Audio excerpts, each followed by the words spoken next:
Hello, classmates. Welcome to International Trade class. This lecture, we will discuss effective rate of protection. In analyze trade policy in practice, it's important to ask how much protection a tariff or other trade policy actually provides. The answer is usually expressed as a percentage of the price that would prevail under free trade. An import quota on sugar could, for example, raise the price received by U.S. sugar producers by 35%. So 35% is the protection import quota provides. Measure protection would seem to be straightforward in the case of a tariff. If the tariff is an ad valorem, the tariff rate itself should measure the amount of protection. If the tariff is specific, dividing the tariff by the price net of the tariff gives us the ad valorem equivalent. However, there are two problems with trying to calculate the rate of protection. First, if the importing country is a big country, part of the effect of a tariff will be to lower foreign export prices rather than to raise domestic prices. This effect of trade policies on foreign export prices is sometimes significant. The second problem is that tariffs may have different effects on different stages of production of a good. So we need to distinguish between nominal tariff and the effective tariff rate. The nominal tariff rate is the rate that is published in the country's tariff schedule. It applies to the value of a finished product that is imported into a country. In 2018, Chinese average tariff rate is 7.5%. Here, 7.5% is referred to nominal tariff rate. And different goods may have different nominal tariff rate. For instance, in China, the nominal tariff rate of automobiles is 15%, but the watch is 8% in 2018. We can find all the goods' nominal tariff rate in Chinese tariff schedule. The effective tariff rate takes into account not only nominal tariff rate on a finished product, but also any tariff rate applied to imported imports that are used in producing the finished product. The effective rate of protection for a sector is formally defined as E equal Vt minus Vw divided by Vw, where E is effective tariff rate, Vw is value added in the sector at world prices, and Vt is value added in the presence of trade policies. We use several examples to illustrate the point. Suppose that an automobile sells on the world market for $8,000, and the parts out of which that automobile is made sell for $6,000. So the VW equal 8,000 minus 6,000 equal $2,000. Assume country A wants to develop an auto assembly industry, which means that country A doesn't produce parts or components of the auto. It relies on imports. If country A places a 25% tariff on imported autos, which is nominal tariff rate of autos, and imposes a 0% tariff on imported parts, So domestic assemblers can charge $10,000.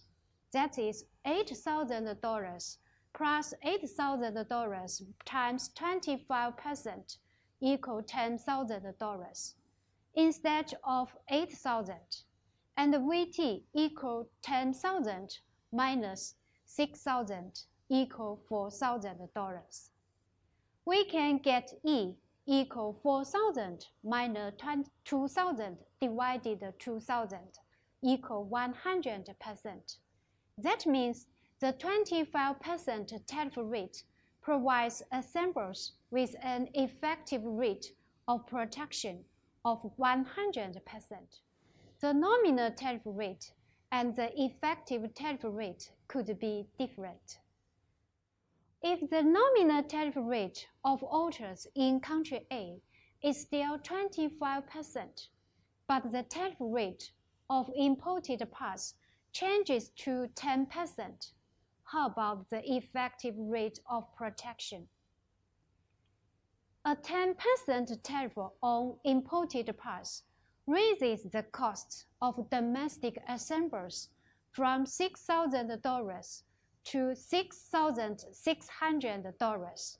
We can see VW is still $2,000, but VT has changed. VT equal 10,000 minus 6,600 equal 3,400. So the effective rate E equal 3,400 minus 2,000 divided by 2,000 equal 30%. If country A continues to increase the tariff rate of the imported parts, suppose it's 25%, which is the same as nominal rate of autos. How about the effective rate? A 25% tariff rate on imported parts raises the cost of domestic assemblers from $6,000 to $7,500. VW is still $2,000, but VT equal 10,000 minus 7,500 equal $2,500. So the effective rate E equal 2,500 minus 2,000 divided by 2,000 equal 25%. So we can see the higher tariff rate of imported parts, the lower the effective protection rate for any given nominal tariff on the finished autos. Even more, the effective rate could be negative if country A continues to increase the tariff rate of the imported parts. Suppose it's 40%. How many is the effective rate? A 40% tariff on imported parts raises the cost of domestic assemblers from $6,000 to $8,400. VW is still $2,000. VT equal 10,000 minus 8,400 equal $1,600. So the effective rate E equal 1,600 minus 2,000 divided by 2,000 equal minus 20%. From these examples, we can draw three general rules about the relationship between nominal rates and the effective rates of protection. These rules are: 1. If the nominal tariff on the finished product exceeds the tariff on the imported input, the effective rate of protection will exceed the nominal tariff. 2.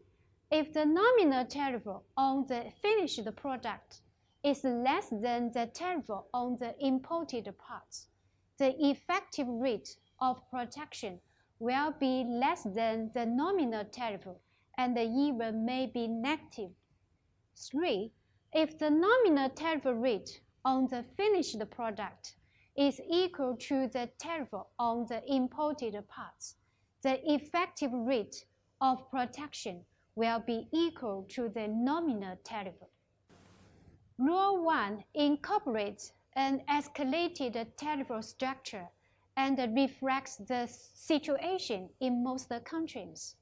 It means that nominal tariff rates on imports of manufactured goods are higher than nominal tariff rates on intermediate inputs and raw materials.